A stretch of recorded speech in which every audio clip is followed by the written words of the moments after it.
हिंदुस्तानी air force के air strike पर सवाल उठाने वाली महबूबा मुफ्ती पूरी तरीके से पाकिस्तान के एजेंडे पर काम कर रही है। महबूबा आजकल पाकिस्तानी लीडरान की तरह ही बात कर रही हैं।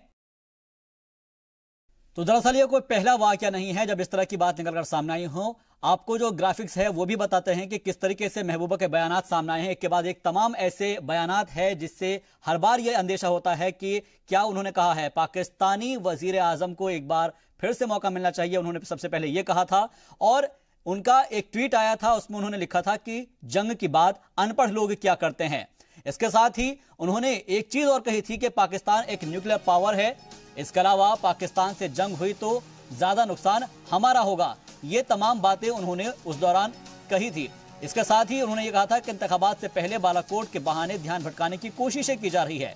और ये जो आप तस्वीर देख पा रहे हैं, साथ में इसका ट्वीट भी है ये कि जंग की बात जो है वो जाहिल लोग क्या करते हैं, पाकिस्तान एक न्यूक्लियर पावर है, ये बात उन्होंने कही थी। इसके अलावा पाकिस्तान से जंग हुई तो हमारा ज्यादा नुकसान होगा, इस बात का भी जिक्र उन्होंने किया है। अभी तक के बयानात आ रहे हैं ये जब से ये स्ट्राइक हुई है और जब से जो ये पुलवामा में हमला हुआ था, पाकिस्तानी वजीर आजम को एक और मौका मिलना चाहिए, ये बात से इन्होंने शुरुआत की थी। इंतखाबात से पहले बालाकोट के बहाने ध्यान भटकाने की कोशिश की जा रही है। तो कुल मिलाकर अब ये देखना है होगा कि किस तरीके से इनके जो बयानात आ रहे हैं उसको कैसे ले जाना चाहिए। क्योंकि आपको याद होगा कि अलहदगी पसंद लीडरान को जब गिरफ्तार किया गया था तो उसके बारे में कहा था कि ये मेरी समझ से बाहर है कि इनको गिरफ्तार क्यों किया जा रहा है। इसके साथ ही उन्होंने एक ट्वीट के जरिए कहा था कि लोगों को गिरफ्तार किया जा सकता है लेकिन उनके ख्यालात को कैद नहीं किया जा सकता है। उन्होंने अपने ट्वीट के अंदर इस बात का जिक्र किया था। इसके साथ ही मुल्क के खिलाफ कश्मीरियों को लड़ाने की साजिश हो रही है, इस बात का भी जिक्र उन्होंने ट्वीट के जरिए किया था। और साथ ही एक बात जब निकलकर सामने आई थी, जमाते इस्लामी जम्मू कश्मीर के खिलाफ जब कार्रवाई हुई तो उसको काबिले मजम्मत बताया गया महबूबा मुफ्ती की तरफ से। तो अनेक वाकये ऐसे हैं कि जिसको लेकर लगातार महबूबा मुफ्ती एक के बाद एक ऐसे ट्वीट या फिर बयान देकर यह साबित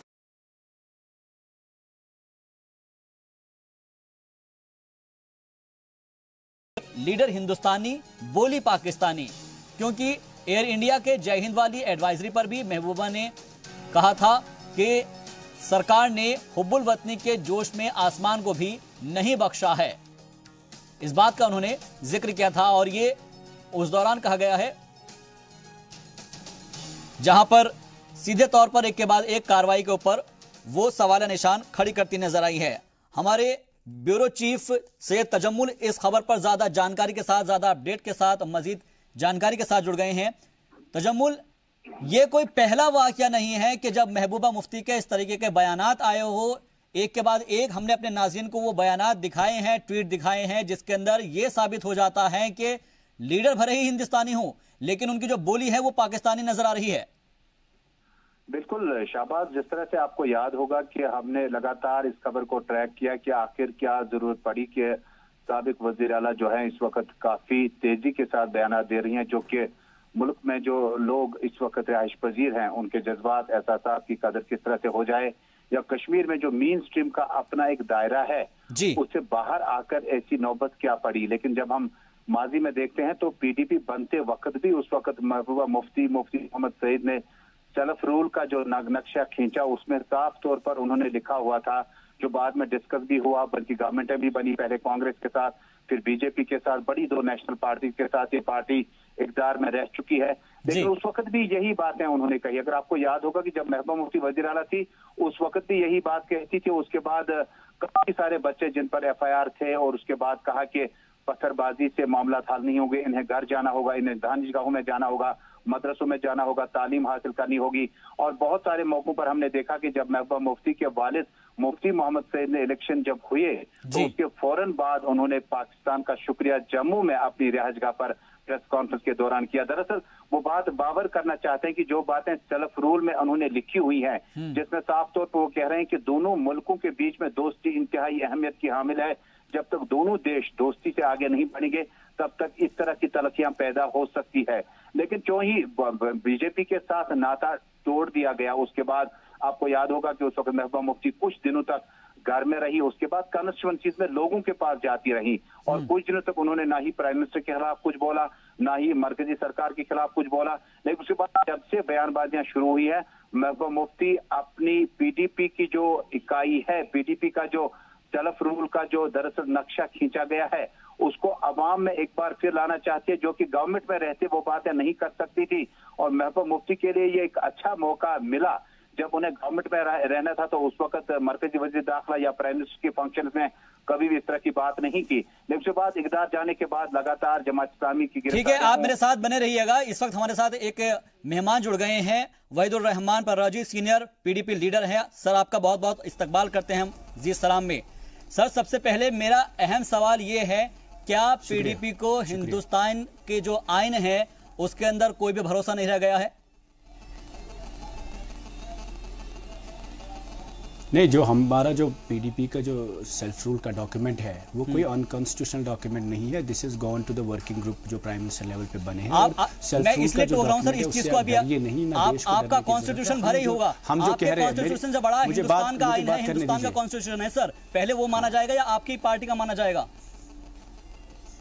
पूरे मुल्क के कॉन्स्टिट्यूशन पे हमें भरोसा है और उस कॉन्स्टिट्यूशन की देन ही है कि हम आपसे बात कर सकते हैं। और जो सेल्फ रूल का जो डॉक्यूमेंट है वो ये है कि कश्मीर का जो एक्सटर्नल डायमेंशन, जो पीओके जिसको आप कहते हैं, उस कश्मीर और इस कश्मीर का रिलेशन क्या रहेगा, कि एक जॉइंट मैकेनिज्म में जहां free movement of goods and people should be incorporated. जैसे क्रॉस एलओसी ट्रेड होता है, क्रॉस एलओसी टूरिस्ट जाते हैं, लोग जाते हैं, पिलग्रिमेज होता है। तो idea of self rule is basically that there has to be a relation between two Kashmir, क्योंकि एक कश्मीर हमारा हिस्सा है, वहाँ हमारे लोग सर वो कश्मीर की बात तो ठीक है, उनको मानते हैं सर, मैं मान रहा हूँ कश्मीर की बात आप आराम से वो लोग हमारे जो रिश्ते आपस में सवाल सबसे अहम ये है कि इमरान खान को मौका क्यों दिया जाए? महबूबा मुफ्ती क्यों कहती है कि इमरान खान को मौका दिया जाना चाहिए? और अगर युद्ध की अगर तस्वीर बनती है तो उसके अंदर क्यों कहा जाता है कि जहालत वाली बातें हैं?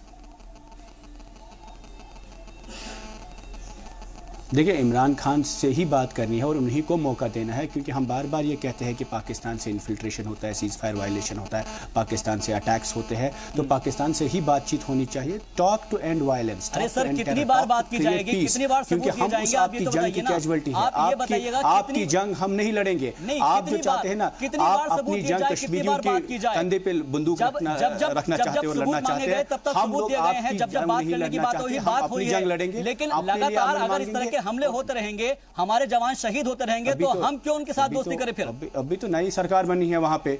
देखिए, आपके पास चॉइस है, आप जंग कर सकते हैं, तो बारूद इस्तेमाल कर सकते हैं, एटॉमिक पावर है, लेकिन आपको उन चीज़ों पे शक नहीं होना चाहिए। बातचीत से इस मुल्क की 70 ईयर्स की जो रीत रही है उसको आप ख़त्म मत करिए, और पाकिस्तान के साथ बातचीत करने से मसले कश्मीर भी हल होगा और दूसरे कश्मीर के साथ भी बात होगी और हम लोगों को भी आराम मिलेगा, लाइन ऑफ कंट्रोल पे भी अमन होगा और पूरे मुल्क में चैन होगा। नहीं तो इलेक्शन का वक्त है, हम समझते हैं मुल्क की बड़ी पार्टी है, उसको कमज़ोरी है, जंग दिखाने को वो लोगों को खुश करना चाहते हैं, लेकिन कश्मीरियों के कॉस्ट पे नहीं। हम आपकी जंग क्यों लड़ेंगे? हम अपने लिए अमन की जंग लड़ना चाहते हैं। अरे सर, अमन की जंग कहाँ लड़ी जा रही है? वहाँ पर मीडिया है, अमन की जंग नहीं लड़ी जा रही है। वहाँ पर जिस तरीके से लड़ने नहीं देते, आप लोग लड़ने नहीं देते, आप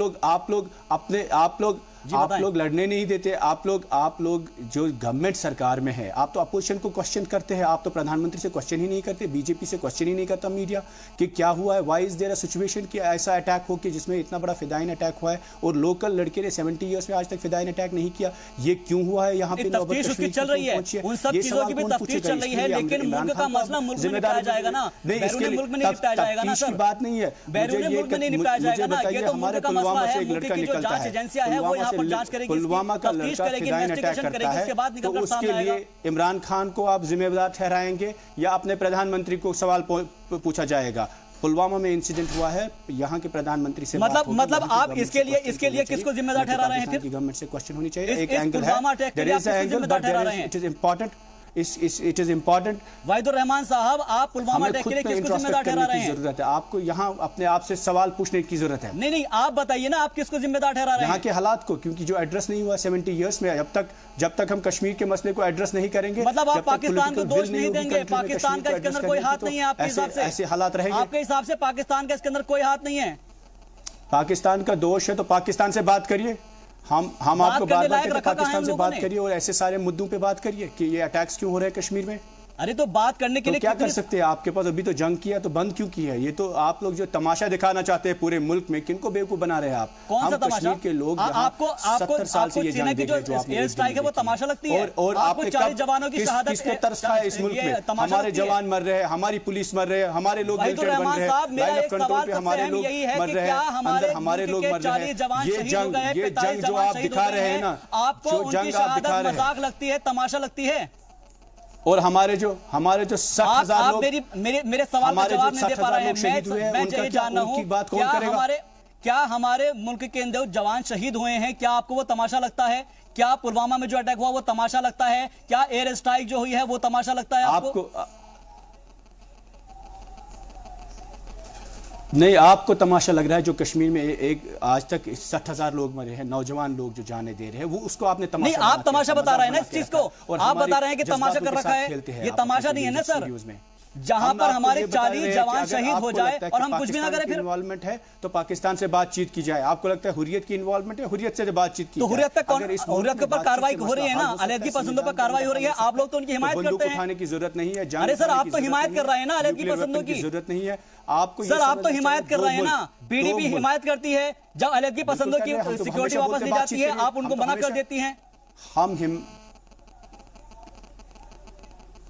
हम आपसे एज अ स्टेट तो हम वही रिस्पॉन्सिबिलिटी, हम में और मिलिटेंटों में क्या फर्क रहेगा? अगर हम भी वही चीज करें जो दहशतगर्द करेंगे तो फिर हम में और अरे तो सर कार्रवाई कर रहा है ना, कॉन्स्टिट्यूशन के हिसाब से कार्रवाई हो रही है, उनकी सिक्योरिटी वापस ली जा रही है, उनको नजरबंद किया जा रहा है, आप उनकी हिमायत के अंदर उतर क्यों आते हैं फिर? अगर कॉन्स्टिट्यूशन के हिसाब से काम हो रहा है, आपको भी हिंदुस्तान का आईन के अंदर भरोसा है, तो आप जो है उसको पूरी तरीके से होने क्यों नहीं देते? आप सड़कों पर मुजाहरा करना शुरू कर देते हैं। जमात इस्लामी जम्मू कश्मीर के खिलाफ अगर मामला होता है तो उनके आप हिमायत के अंदर आ जाते हैं, अलहदगी पसंदों की हिमायत में आप आ जाते हैं, और अगर और तो और अभी हाल का मामला है जय हिंद बोलने पर आपको एतराज हो जाता है। जमात इस्लामी हमारी रिलीजियस ऑर्गेनाइजेशन है, उस पर बात करने या उस पर दखल देने का किसी को हक नहीं है। ये हमारी रिलीजियस ऑर्गेनाइजेशन है और हम किसी को इजाजत नहीं देंगे, उसके लिए हम अपनी जानें देंगे, यहाँ कुर्बानी देंगे लोग। और पीडीपी हो या कोई भी तंजीम, यानी कि जो हमारी इन्वेस्टिगेशन एजेंसीज है उसके ऊपर आप फिर भरोसा नहीं रख रहे हैं, ताला नहीं चढ़ाने देंगे हम। वहीदुर रहमान साहब, कोई चार्जशीट वहीदुर रहमान साहब, हमारी जो हिंदुस्तान की इन्वेस्टिगेशन एजेंसीज है आप उनके ऊपर भरोसा नहीं रख रहे हैं उनके खिलाफ? क्या आप उनके ऊपर भरोसा नहीं रख रहे हैं? कोई चीज नहीं है। देखिए मुझे बताइए, 120 लोगों को बंद किया है, उलमाओं को बंद किया है, मौलवियों को बंद किया है। किस देश में ऐसा होता है जहां मस्जिद पे ताला चढ़ाएंगे, स्कूल पे ताला चढ़ाएंगे और मस्जिदों में मौलवियों को आप बंद करेंगे और आप कहते हैं इन्वेस्टिगेशन एजेंसी? इसमें क्या इन्वेस्टिगेशन होगी? अलहदगी पसंदों का साथ दे रहे हैं, बताइए। ये सेकंड लार्जेस्ट मुस्लिम कंट्री है, we are the first Muslim majority state. किसी को इजाजत नहीं है मस्जिद में पसंदों का साथ दिया जा रहा है सर। कोई भी इन्वेस्टिगेशन एजेंसी हो, मुझे आप ये बताइए, कोई भी शख्स, कोई भी इन्वेस्टिगेशन एजेंसी वो इस्लाम की इन्वेस्टिगेशन कैसे करेगी? 120 मौलवियों को आपने बंद रखा। यही चीज मैं जानना चाह रहा हूं, यही चीज मैं कह रहा हूं कि आपको हिंदुस्तान के आईन के अंदर भरोसा नहीं है सर, आपको पीडीपी को हिंदुस्तान के आईन में भरोसा नहीं है, और इसीलिए आप कह रहे हैं सर, इसीलिए आप कह रहे हैं कि आपको भरोसा नहीं है, आप इसलिए इन्वेस्टिगेशन एजेंसी के ऊपर सवाल उठा रहे हैं।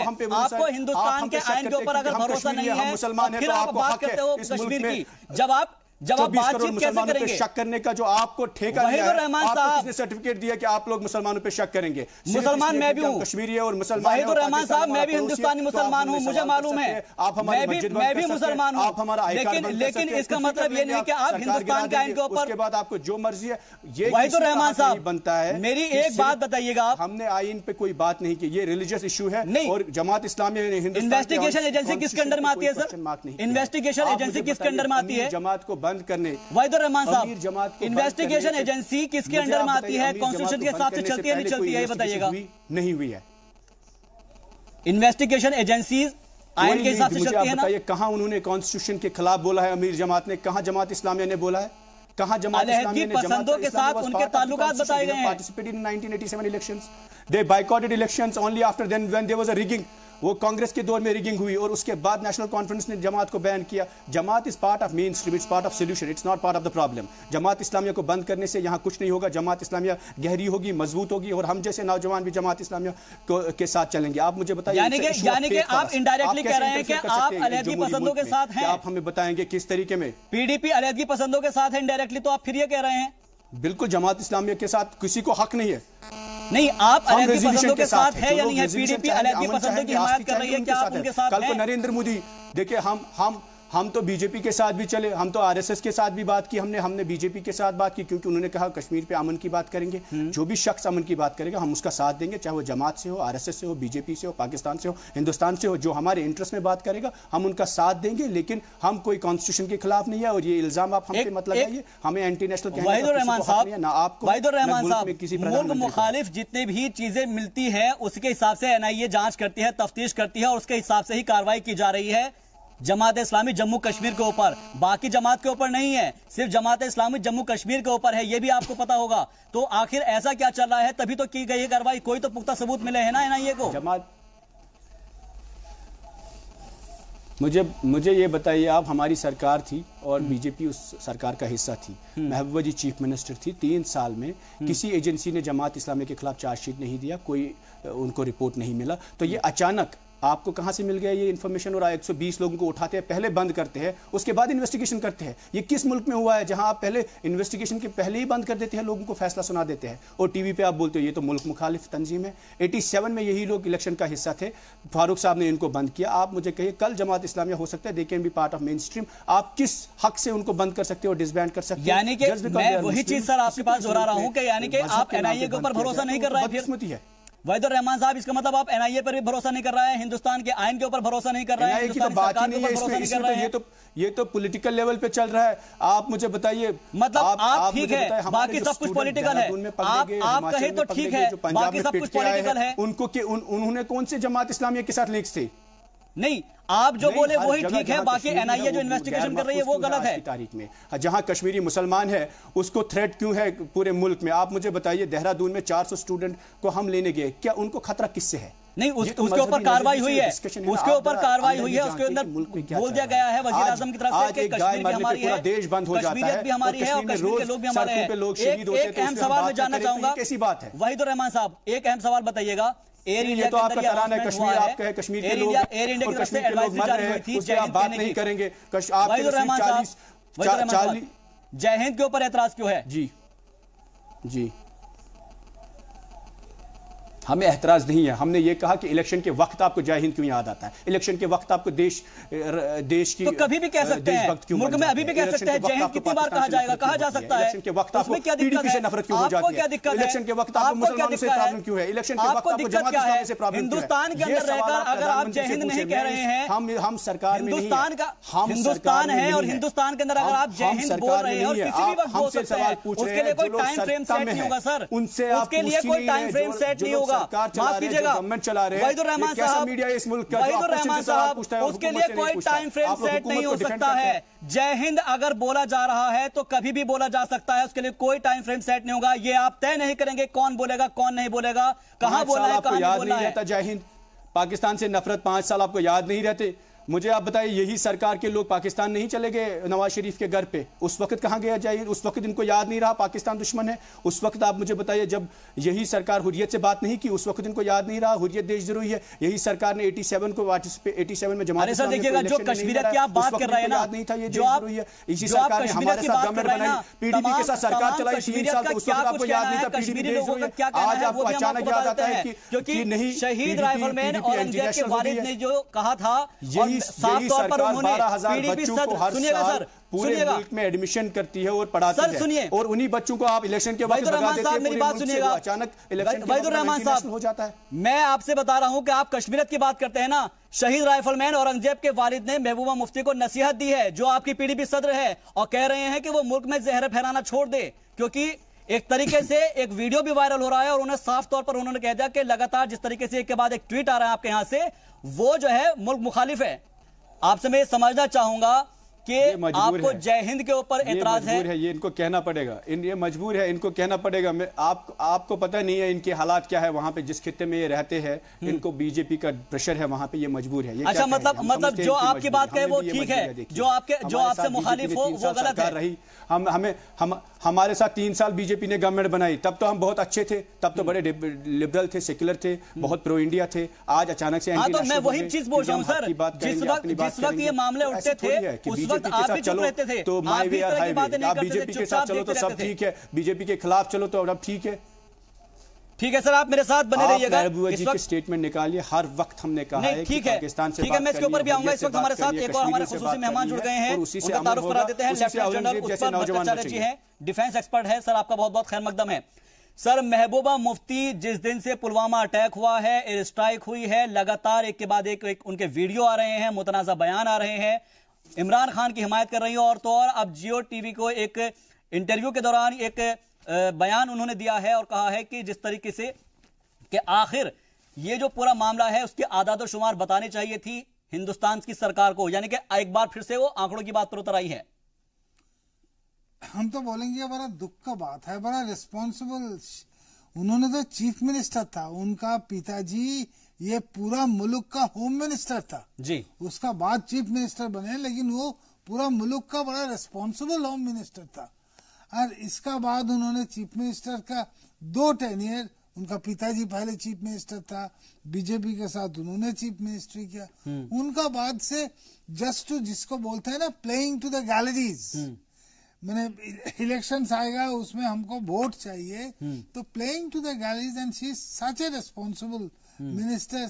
ये बोलना तो हम लोग कश्मीर में नौकरी किया, हम लोग उन्होंने नहीं, उनका पिताजी से इंटरेक्शन है हमको, शेख अब्दुल्ला जी, उमर अब्दुल्ला, सबके साथ हमारा कमांड जॉइंट कमांड इंटरेक्शंस होते थे, and they are all very responsible ministers. And उनसे कुछ वोटों के लिए, कुछ अपना केडर को पकड़ के रखने के लिए ये सब बोलना, कभी कभी बोल दिया, जैसे जब इलेक्शंस जीते थे बीजेपी के साथ, जब गठबंधन हुआ था उसी टाइम में भी वो बोल दिया, हम जितना सेपरेटिस्ट ग्रुप है उनसे हम शुक्रगुजार करता हूँ जब वोट ठीक ठाक होने दिया, ये सब कुछ बताया था। 2-4 एक आध जैसे प्लेइंग टू द गैलरी जिसको बोलते हैं किया था, लेकिन ये सब बोलना उनको शोभा नहीं देता, because she is a very established leader. बिल्कुल बिल्कुल, और ऐसी बातें इसलिए भी नहीं होती कि क्योंकि सीधे तौर पर एक मुल्क के अंदर पैगाम तो जाता ही है, लेकिन जो बैरूने मुल्क है, जो दुश्मन मुल्क है, उनके अंदर भी ये पैगाम जाता है कि देखिएगा इन लोगों के अंदर तो आपस में इत्तेहाद नहीं है। लेकिन वहीदुर रहमान साहब, जो कि औरंगजेब के वालिद ने कहा है, उसके आप इत्तेफाक क्यों नहीं रख पा रहे हैं? उनका सीधे तौर पर कहना है कि जब आपके जो इलेक्शन आते हैं आप भी इसी तरह के बयान देना शुरू कर देते हैं, आप भी लगातार किसी न किसी की हिमायत में जुटने शुरू हो गए हैं। देखिए, मैंने आपको बोला, जो औरंगजेब के बाप ने कहा, उनकी मजबूरी है, वो जिस इलाके में रहते हैं उनको यही कहना है। और मैं आपको कहता हूं कि औरंगजेब जैसे नौजवान जो यहाँ शहीद हो रहे हैं, वो इस राजनीति का वजह है, जो आज मुल्क में जो राजनीति चल रही है, जहाँ जंग का माहौल बनाया जाता है, दुश्मनी का माहौल बनाया जाता है, मजहब के नाम पे, धर्म के नाम पे, रीजन के नाम पे डिवाइड करो, जात के नाम पे डिवाइड करो, ये हम लोग कर रहे हैं। आप मुझे कहिए, हम लोग अमन की बात कर रहे हैं, तो औरंगजेब की जान को हमसे खतरा है। हम लोग तो अमन की बात कर रहे हैं, हम बोलते हैं पाकिस्तान से बात करिए, हुर्रियत से बात करिए, आतंकवादियों से बात करिए, सबसे बात करिए, ताकि मुल्क में अमन रहे, भाईचारा रहे और हिंदू मुस्लिम के नाम पे डिवीजन ना हो। तो इससे आपको डर लगता है? जी, ये एंटी नेशनल पॉलिटिक्स है, क्योंकि हम अमन की बात करते हैं। हम लोग बोलते हैं कि मुमन में भाईचारा कैसे रहे, हम लोग कहते हैं कि नौजवान जिंदा कैसे रहे, हम कहते हैं कि ये जो जैसे हमारे सीआरपीएफ के जवान शहीद हुए, ये लोग अपने घरों में जिंदा वापस चले जाए, तो इससे आपको एंटी नेशनल सियासत आपको नजर आती है। अफसोस है कि इस वक्त जो हिंदुस्तान का मीडिया है, आप मुल्क के प्रधानमंत्री से सवाल नहीं पूछते, बीजेपी से नहीं पूछते, जो लोग हुकूमत में उनसे नहीं, और आप अपोजिशन के लोगों को पकड़ते हैं सवाल पूछने के लिए, उनके रहने पर, उनके खाने पर, उनकी गाड़ियों के ऊपर, और ये सिर्फ इसलिए कि ताकि बातचीत से मसाइल हल हो जाए। लेकिन आपकी तरफ से कोई इसको आगे नहीं बढ़ाया गया, और यही वजह है एहसान नहीं किया किसी ने किसी पर। आप समझिए, यहाँ पर 6 लाख फौज है जम्मू कश्मीर में, किसी ने कोई एहसान नहीं किया है। गवर्नमेंट की जिम्मेदारी होती है, गवर्नमेंट की जिम्मेदारी होती है लोगों को प्रोटेक्शन देना, सेफ्टी देना। गवर्नमेंट की तो सारी जिम्मेदारी होती है, आप लोगों की कोई जिम्मेदारी नहीं होगी क्या?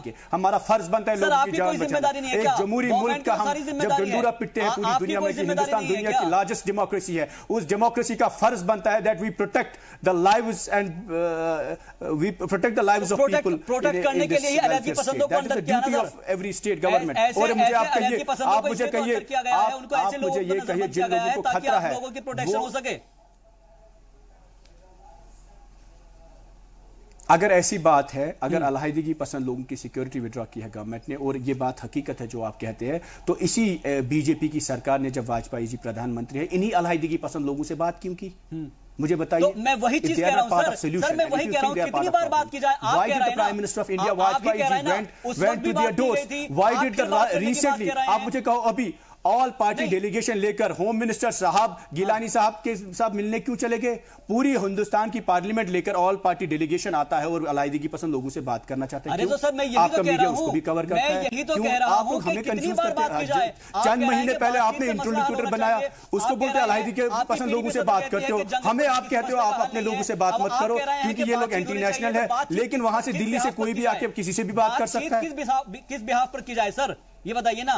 बातचीत अमन पे होगी, बातचीत डायलॉग पे होगी, रेजोल्यूशन पे होगी, और बातचीत का फंडामेंटल सर रिजोल्यूशन कितनी बार बना गया है हमें पता है रिजोल्यूशन कब कब बना है, कितनी बार टेबल पर बैठ के बात हुई गई है, लेकिन उसका नतीजा कुछ नहीं निकल पाया है। तो आप कौन सा गारंटी दे रहे हैं हमें? आप कौन सा गारंटी हमें दे रहे हैं कि जंग के बाद अमन होगा? चलिए जी, आपकी बात मान लेंगे, और उसके बाद नहीं हुआ अमन जम्मू कश्मीर में, तो आपको अकाउंटेबल बनाएंगे? मोदी जी को बनाएंगे, वाजपेयी जी को बनाएंगे, या बीजेपी को बनाएंगे? अगर इस जंग के बाद हालात ठीक नहीं होते तो किसको अकाउंटेबल बनाएंगे? इसका जवाब भी मैं ले लेता हूं सर। जो बात ये कह रहे हैं कि अगर जंग हिंदुस्तान के लोग तो अमन चाहते हैं, हिंदुस्तान के लोग वॉर मॉन्गर्स नहीं है, हिंदुस्तान की पूरी आवाम अमन चाहती है, और हर फौजी की फैमिली अमन चाहती है, वो जंग नहीं चाहती है। कल क्लियरली आपने देखा जब अभिनंदन की फैमिली ने क्या चाहा, वही हर हिंदुस्तानी चाहता है, हर हिंदुस्तानी वही चाहता है जो अभिनंदन की फैमिली ने चाहा। They want returns, they want safe and safety of their children and families. और क्या चाहता है? कौन जंग चाहता है इस मुल्क में? अपने बच्चों को कौन मारना चाहता है? जो नहीं चाहता है कि कश्मीर शांत हो। ठीक है, मैं आपके पास आऊंगा जनरल भट्टाचार्य। सवाल ये उठता है कि जिस तरीके से बात की जा रही है, अब ऑप्शन क्या है? क्योंकि ये कह रहे हैं कि आप, अगर आपको लगता है कि जंग से ही मसले हो जाएंगे तो फिर जंग ही कर लीजिएगा। फिर तो देखिए, वाहिदुर रहमान साहब जो बता रहे सब कोई शांति का माहौल चाहता है, कोई जंग नहीं चाहते हैं। बिल्कुल, हम लोग पूरा हिंदुस्तान, बिल्कुल सही बात, कोई जंग नहीं चाहते हैं। देखिए, हम लोग जो फौज में है वो 1989 का पहले भी पूरा श्रीनगर, डोडा, कश्मीर, अनंतनाग, हर एक जगह, कुपवाड़ा, बारामूला, नौगाम, कीगाम में सर्विस किया, और 89 में भी किया। हम यही बोलेंगे, पीडीपी का श्रीनगर और कश्मीर में बड़ा पॉजिटिव उसका कंट्रीब्यूशन है, पीडीपी का।